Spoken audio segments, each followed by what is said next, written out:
Now, not only that, but you also have to worry about Joe Biden and everything that he's doing with the green energy BS that he's pushing. Because he's pushing it at the worst time possible. I don't know if anybody on the left can really see what's going on and understand that it's going to make it worse, even though they want things to get better. You know, they're talking about decreasing the size of the economy in the United States in order to help, in order to help climate change. But I guess they have never listened to a podcast like this or any other that's talking about how bad the economy is, how bad the debt is. If with the revenues that we have in the United States does not even cover our deficits, how much worse would it be if we decrease the size of our economy? It would be a lot greater. And that is something that these people do not understand. But I guess they will have their day where they will know exactly what's going on, and they're going to suffer the consequences of the policies they're pushing for. I'm going to give you several headlines because, I guess you can say that the headline pretty much explains the things that were in the articles, but it's important that I point them out to you. The first one is from Zero Hedge, and it says, Biased green energy push sparks surge in global cooking oil prices.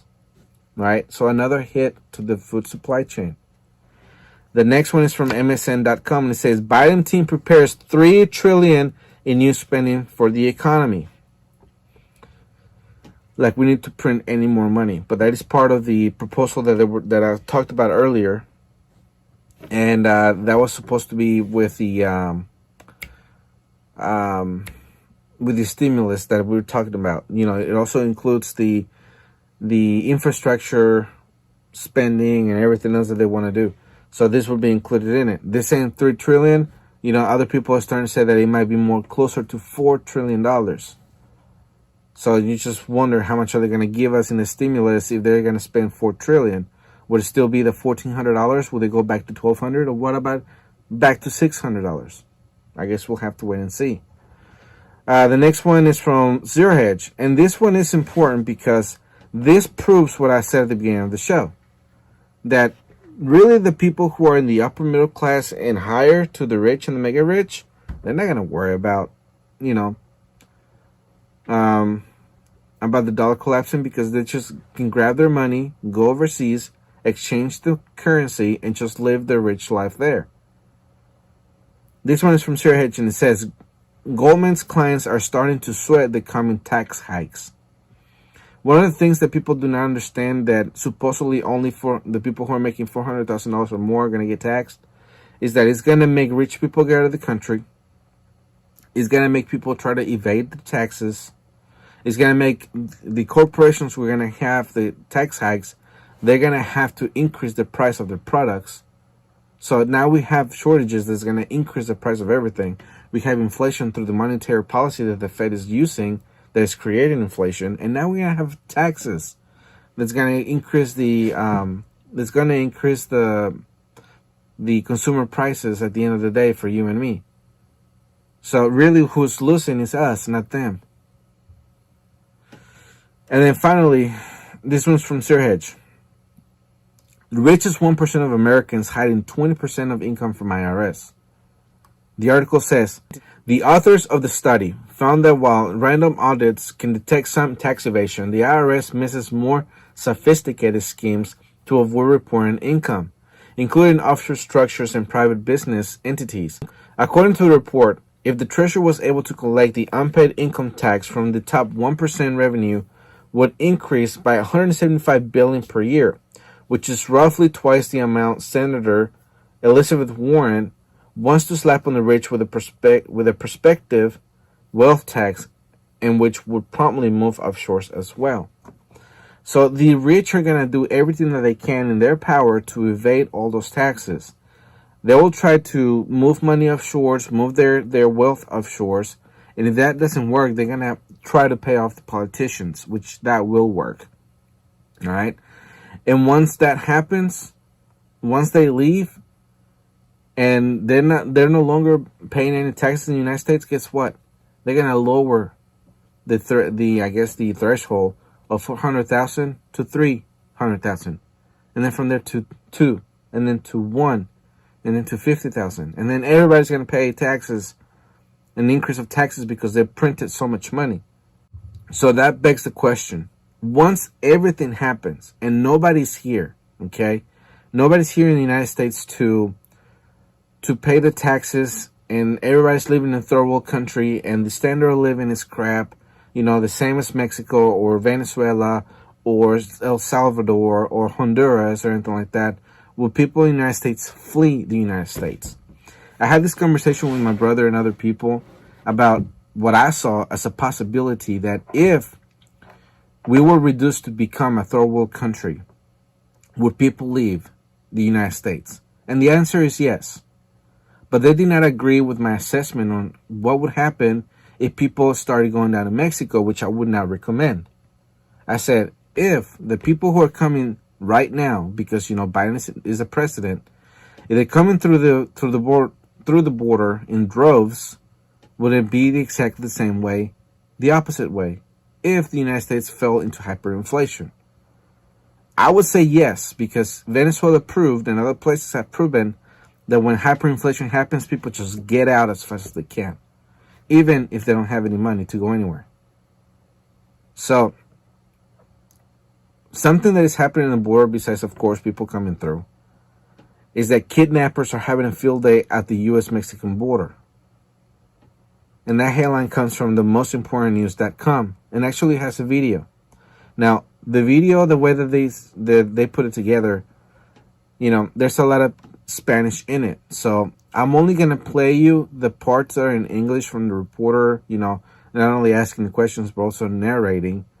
But I'm going to explain to you before I show it to you, so you can have, an understanding of what's going on. So they have an interview of this guy talking about how he came from another place. I can't remember exactly when, or excuse me, where, but he came from another country. And then once he made his way to the United States border, in the Trump era policy, which, pretty much made him go back, he did go back to Mexico. He stayed in Mexico while his process was, being put through. There he got kidnapped. And they called the family members in the United States to pay a ransom in order for them to not get killed. So that is pretty much the basis of that video. But what I'm wondering is that if the American people ever find themselves in the situation of repeating what the Central American and Southern American countries are doing right now to come to North America, if they were to do that, to go somewhere else, let's say they want to go to Mexico, they're trying to go to Colombia, they're trying to go to Chile, or they're trying to go somewhere else, Peru, whatever the case may be. Will the cartels take advantage of that and start kidnapping people? That is something that you really have to consider if you decide to go anywhere, including going to Canada. Because there are also gangs and stuff like that in Canada. They're not going to get away from it. They're not getting away from it either. So, my thinking is, if the United States does get a collapse, and it gets that bad to where they have to go somewhere else, and they go north or they go south, will they run into trouble? I know for a fact that they will in Mexico. Okay, especially if people are living at the beginning of it, where they still have their nice cars and everything, they're driving down to Mexico, they will get stopped, they will get pulled over, not by the cops, by the cartels, and they're going to get confiscated of anything that they have, including their life, if it comes down to that. So if you're an American thinking that you're going to flee the United States to go to Mexico, right, you want to go to the nice parts, just know that you're going to go through the rough parts first. And just because you get to the nice part, quote unquote, doesn't mean life will not be rough. So if you are thinking that you're going to flee the United States if anything like this happens, just know that you better have everything in place. I would not recommend to go to Mexico or any place like that, because in my own experience, it was terrible. Especially if the dollar collapses and the rest of the economy everywhere else collapses as well. I wouldn't really tell you where you could go, because we don't know what countries are going to survive, what countries are going to thrive, what countries are going to make, the necessary steps to adopt to the new world reserve currency, or the new world authority, which more than likely will be China. We don't know that yet. So that's the reason why I cannot give you advice, because we're going to have to see what countries are still up here and what countries came down here.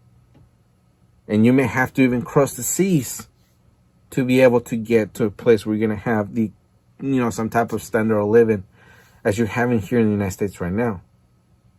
So I guess we're going to have to wait and see. But the point is that we have debt that we're only going to be able to get rid of it through inflation. We're printing a lot of money. We're having shortages of everything. And if we decide that we're going to go anywhere, it better be before crap hits the fan. So those are the things that I want to leave you with. I really hope that you enjoyed this podcast. Please share this information with your friends and family. I see it on the screen that it has run for 1 hour and 24 minutes. That's before I add all the videos that I've showed you today. That's before I add all the articles and everything else. So this is going to be a 2-part series for the people who want to listen to this, as an entire podcast.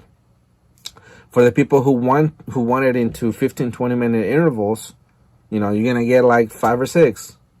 But that's what you asked for. That's what you're going to get. You're the audience. So let's remember, we have a small window of time where we can prepare. We have to make sure that we do everything in our power right now to have everything in place before the dollar collapses, especially since things are still affordable, since they're still, sending stimulus. I really do hope they're using your stimulus for you to have your preps in place. But if you don't, just know you're going to suffer the consequences with everyone else. All right, so again, my name is Jose Prado, and remember, always ready. Migrants trying to reach the U.S. are moneymakers for smugglers, corrupt cops, and organized crime.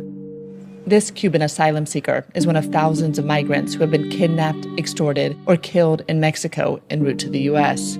He shared his kidnapping video with us. He finally made it to Mexico and the U.S. border. But after stepping foot in the U.S. in 2019, he was sent back to Mexico to wait for his immigration case under a Trump-era policy known as Remain in Mexico. And that's when he was kidnapped. These kinds of extortion calls and videos are shockingly common. They're usually only seen by the victims' families, but on rare occasions, they're shared by the victims or their relatives. This video of Indian men kidnapped en route to the U.S. made its way to TV in their home country. Tomorrow you need to pay. If you do not pay tomorrow, we kill our dogs. The Cuban asylum seeker was released after his friend's wife paid the ransom. He was forced to wait in Mexico another 15 months. In February, he was finally allowed into the U.S. under President Biden. The Man-Made Survival Show.